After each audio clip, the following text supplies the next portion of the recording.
బూతు బూతులు మేము ఎక్కువ తిడతాం, కానీ డాక్టర్ బిఆర్ అంబేద్కర్ గారు మాకు నేర్పించిన సంస్కారం బూతి సంస్కృతి కాదు.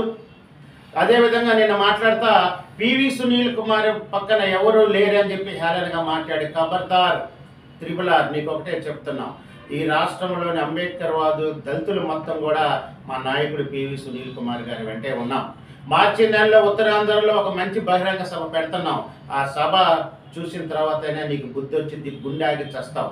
ఇకనైనా నువ్వు నోరు అదుపులో పెట్టుకో. త్రిపుల్ ఆర్ లేకపోతే నీ తాట తీస్తాం. పివి సునీల్ కుమార్ గారి వెంటే మేమంతా ఉంటాం. అతని మీద ఏం మాత్రం నువ్వు నోరు చారినా నీకు తప్పదు, నీకు తగిన శాస్తి జరుగుతుందని చెప్పి ఈ సందర్భంగా నీకు హెచ్చరిస్తాను. Thank you. జై భీమ్.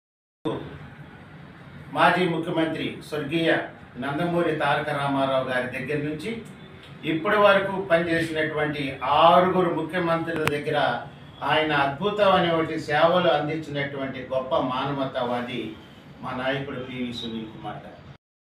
కృష్ణరాజు గారు అంటా ఉన్నారు, పివి సునీల్ కుమార్ గారి పిల్లలు దుబాయ్లో వ్యాపారాలు చేస్తున్నారు, అమెరికాలో వ్యాపారాలు చేస్తున్నారు.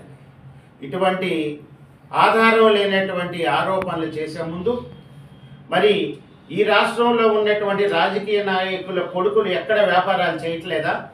నీ కంటికి మా దళితులే కనిపించారా? గతంలో కూడా ఈ రఘురామకృష్ణ అనేటువంటి బడుద్దాయి మరి ఆర్ఎస్ ప్రవీణ్ కుమార్ గారి గురించి కూడా పార్లమెంట్లో మాట్లాడిన సందర్భాలు అనేక ఉంది.